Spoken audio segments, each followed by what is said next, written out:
Have you ever been in a situation where somebody unexpectedly asks your child a question and they don't answer? Is this something that often happens for your child? Are you feeling a little stuck with how to handle it? If so, this video is for you. Hi, I'm Claire Dean Sinclair. I'm a child clinical psychologist and I specialize in working with kids with selective mutism and their parents. And today I'm going to give you a few ideas about strategies to handle this sometimes awkward situation. Let's get started. First things first, let's talk about what is selective mutism. Selective mutism is an anxiety disorder that presents in early childhood, and it's diagnosed when a child is able to speak in certain select situations, most commonly at home, but is either totally silent or really struggles to speak or communicate in other select situations, usually at school or at a friend's house or at a play date or at a restaurant, somewhere out in the community.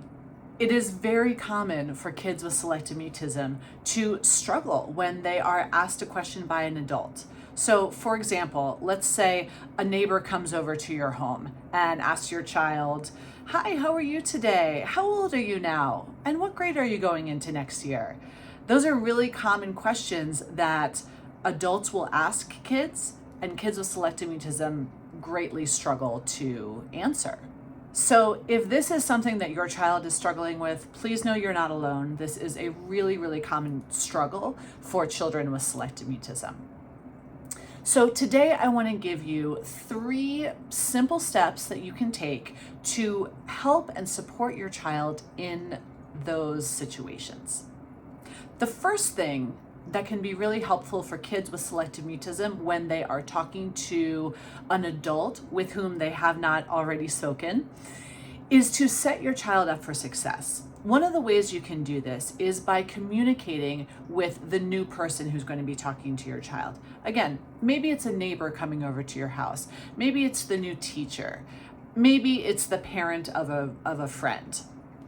The more you can communicate about what's helpful for your child to that other adult ahead of time, the better.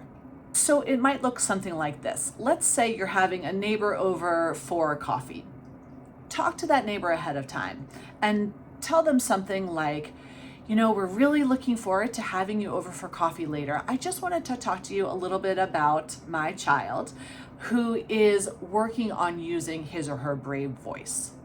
You can share that they sometimes struggle to talk with new people right at first, and talk to the neighbor about how it can be most helpful to speak to your child in statements rather than in questions. So what does that look like? For example, instead of the neighbor saying, "Hi, how are you today?" they might say something like, "It's so nice to see you. I really appreciate you having me over." Instead of the neighbor asking, "How old are you now? What grade are you going into next year?" maybe they can say something like, "I'm really happy to be over. Thank you for inviting me." Or maybe give a simple compliment that's not going to put too much focus on your child.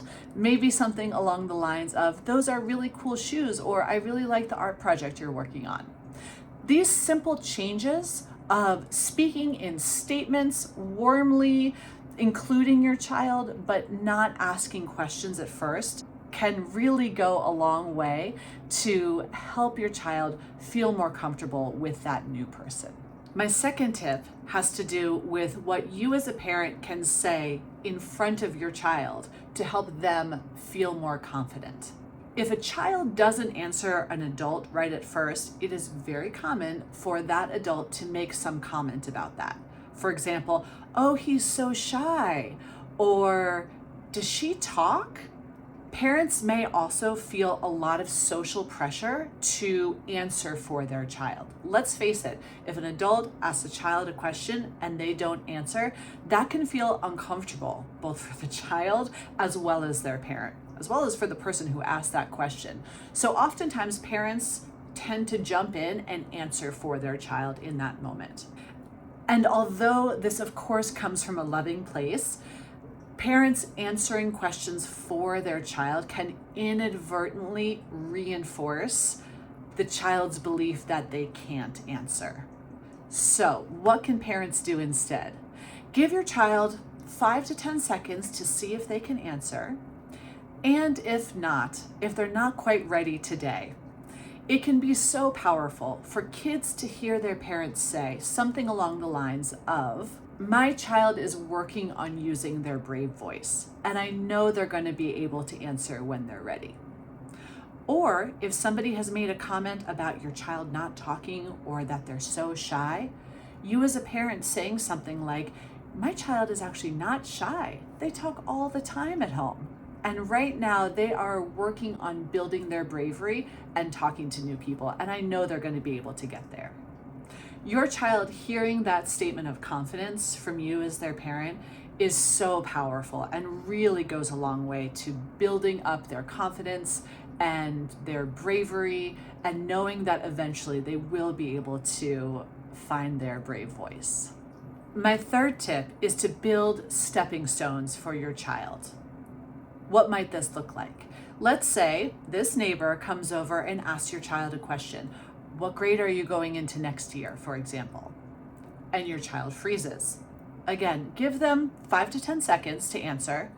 And then you repeat that same question, but now in a multiple choice format. So for example, the neighbor asks, what grade are you going into next year? Pause, give your child a moment to answer. And if they don't, you as the parent can say something like, are you going into kindergarten or first grade next year?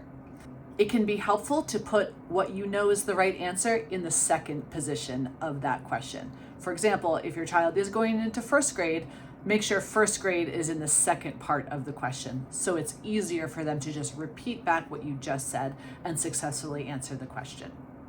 If your child can answer that question to you, whether it's using their voice or even whispering in your ear, that's a success. They've now answered that new person's question, but using you as an intermediary.